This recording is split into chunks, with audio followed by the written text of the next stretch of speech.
Across the world, people were glued to their screens, hearts pounding with anticipation. The Vatican had once again become the center of global attention, drawing believers and non-believers alike into the weight of the moment. Regardless of faith, millions sensed the magnitude of what was about to unfold. The air was charged with excitement, as if the world itself was holding its breath.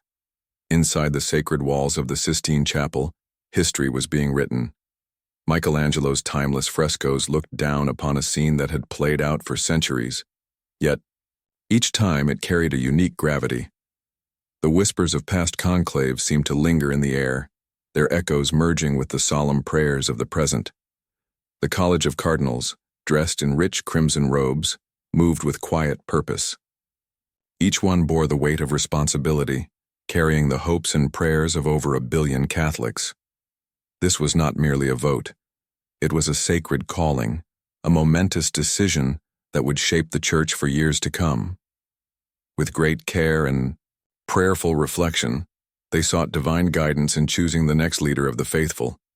Ballots were cast, each slip of parchment another link in the unbroken chain of papal succession. Hours turned to days, filled with deliberation and whispered discussions. The world outside waited, caught between hope and uncertainty. In St. Peter's Square, thousands stood shoulder to shoulder, their eyes locked on the small chimney atop the Sistine Chapel. Rain or shine, they remained, murmuring prayers, clutching rosaries and speculating in hushed tones. Every wisp of smoke that curled into the sky carried the potential to change history. The names of possible successors spread, like wildfire. Would the Church turn to a seasoned Vatican diplomat like Cardinal Pietro Parolin, or perhaps Cardinal Robert Sarah, a steadfast voice of tradition? The faithful pondered the direction their church would take, knowing that each choice carried profound implications. As hours passed, the tension in the square grew. Then at last the moment arrived. A plume of white smoke billowed into the cool evening air. Gasps rippled through the crowd, followed by an eruption of cheers. St. Peter's Basilica's bells pealed triumphantly, sending their joyous chimes far beyond the city walls. Minutes stretched into what felt like eternity. Then the grand balcony doors of St. Peter's Basilica swung open. Cardinal Jean-Louis Tagle stepped forward, his voice clear and resolute as he announced the words that would echo across the world. For a moment, silence reigned. Then, a swell of applause and joyous cries erupted. The new pope, known for his humility, wisdom, and deep compassion, was a man whose journey had been marked not by ambition, but by service. Born in Manila in 1957, Tagle grew up witnessing the struggles of the everyday people he would one day serve. His faith was not built within the confines of power, but among the poor and the hopeful.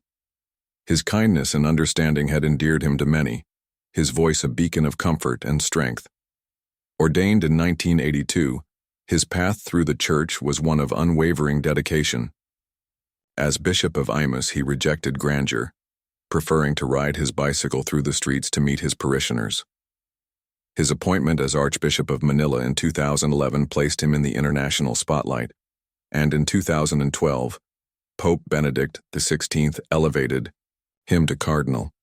Through the years, his words resonated with young and old alike. He was a bridge between tradition and modernity, speaking of faith in ways that felt both profound and accessible. His deep understanding of the challenges of today's world made him a leader for the times. Now, standing on the balcony of St. Peter's Basilica, Pope Francis II looked out over the sea of faces, his own filled with warmth and humility. When he finally spoke, his voice carried the promise of a new era.